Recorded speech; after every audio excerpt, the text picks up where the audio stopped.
Hello, good morning. मैं Preeti Shukla, pioneer Montessori inter college Lakpeda Bagh, Barabanki से। राष्ट्रभक्ति एवं राष्ट्र प्रेम का स्वर मुखर करने वाले आधुनिक युग के श्रेष्ठ कवि विद्वानों द्वारा राष्ट्र कवि की उपाधि से विभूषित भारत भारती के रचयिता मैथिली शरण गुप्त जी द्वारा रचित साकेत महाकाव्य के कैकेयी का अनुताप शीर्षक से उद्धृत कुछ अंश यहाँ पर उद्धृत हैं। इसमें पश्चाताप में जलती हुई कैकेयी का कवि ने वर्णन किया हुआ है। कैकेयी के व्यथित हृदय को गुप्त जी ने वाणी प्रदान की है और भारत के हृदय की पवित्रता को भी उजागर किया है। पश्चाताप से कैकेयी का हृदय निर्मल हो गया है और वह राम से अयोध्या वापस चलने का आग्रह करती हैं। गुप्त जी ने कैकेयी को पश्चाताप की अग्नि में जलते हुए दिखाकर उनके चरित्र की सात्विकता को उजागर किया है। तो यहाँ पर पंक्तियाँ हैं जिनको हम लोग आज पढ़ेंगे। यह सच है तो अब लौट चलो तुम घर को, चौंके सब सुनकर अटल कैकेयी स्वर को।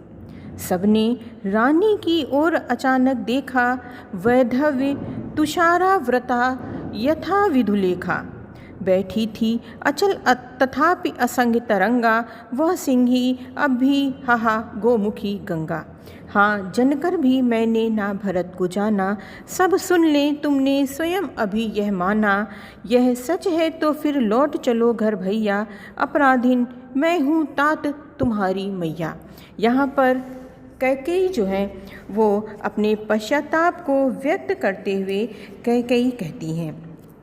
श्री राम ने कैकेयी को संबोधित करते हुए कहा था कि भारत की जननी होते हुए भी वे उन्हें समझ नहीं पाई हैं।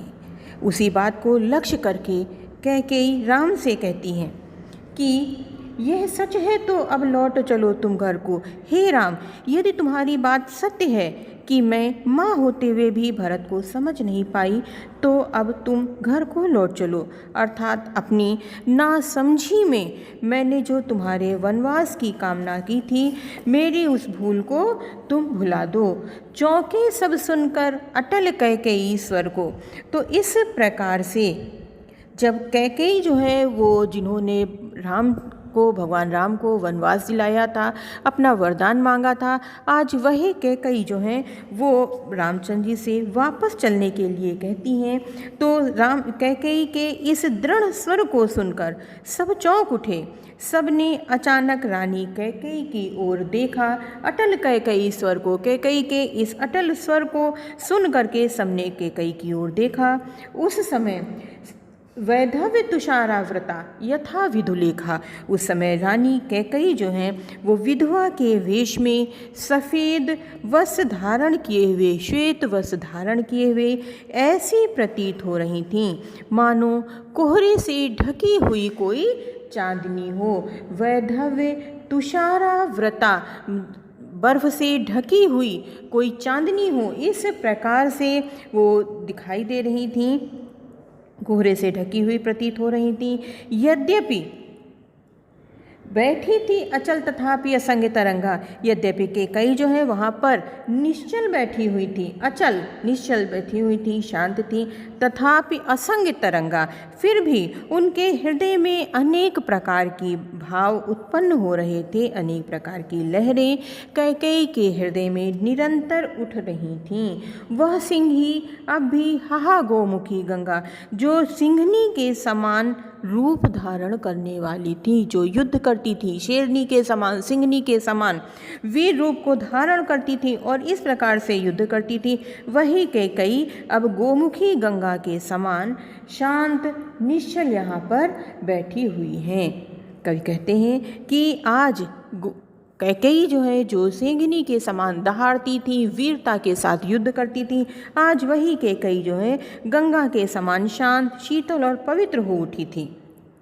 उनके मुख से गंगा जल के समान कल्याणकारी और मधुर शब्द निकल रहे थे। हाँ, जनकर भी मैंने ना भरत को जाना, कैकेयी कहती हैं भगवान राम से, कैकेयी ने इस सत्य को स्वीकार किया। उन्होंने माना कि यह सत्य है कि भरत को जन्म देकर भी मैं उन्हें ना पहचान सकी। और इस प्रकार से वहाँ पर बैठे हुए सभी लोगों को संबोधित करते हुए कैकेयी कहती हैं कि सब सुन लें, तुमने स्वयं अभी यह माना। यहाँ पर बैठे हुए सभी व्यक्ति मेरी इस बात को, जो उनके साथ संपूर्ण अयोध्या के निवासी, वहाँ के जो लोग आए हुए थे, मंत्री सभी जो आए हुए थे, उन सबको संबोधित करते हुए कहती हैं कि यहाँ पर बैठे हुए सभी व्यक्ति मेरी इस बात को सुन लें। राम ने भी अभी इस बात को स्वीकार किया हुआ है। यह सच है तो फिर लौट चलो घर भैया, अपराधीन मैं हूँ तात तुम्हारी मैया।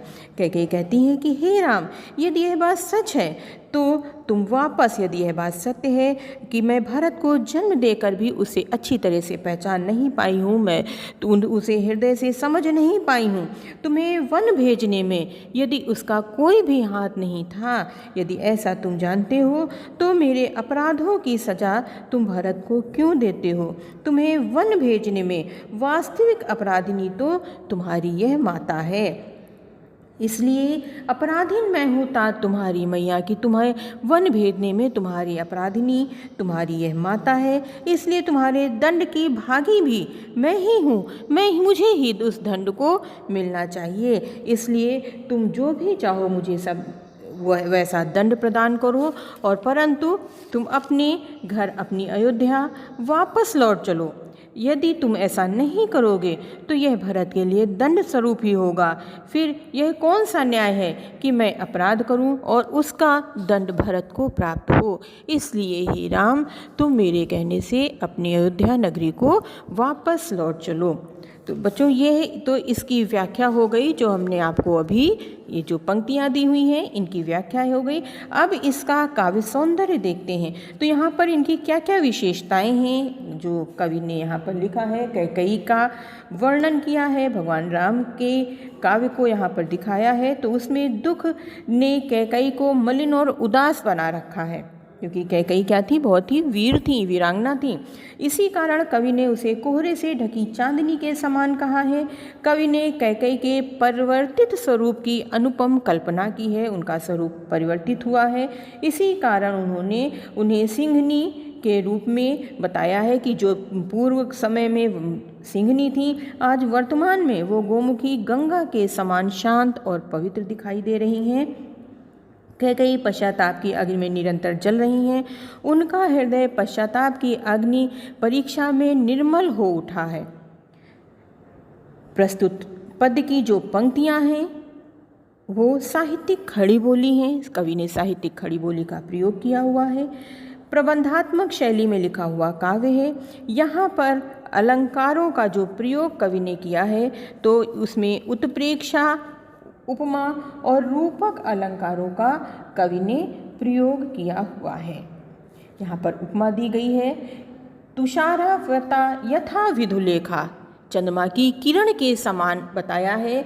यथा मतलब उपमा दी गई है, उपमा अलंकार हो गया यहाँ पर, कि जिस प्रकार से वो वैधव्य से ढकी हुई, इस प्रकार से बर्फ से ढकी हुई बैठी है, जैसे उनके अंदर से तेज भी दिखाई दे रहा है। ऐसा लग रहा है कि चंद्रमा की किरण है जो विधुलेखा, जो ढकी हुई बैठी हुई हैं, उनके अंदर असंग भाव उत्पन्न हो रहे हैं। तो यहाँ पर उपमा अलंकार का प्रयोग किया हुआ है।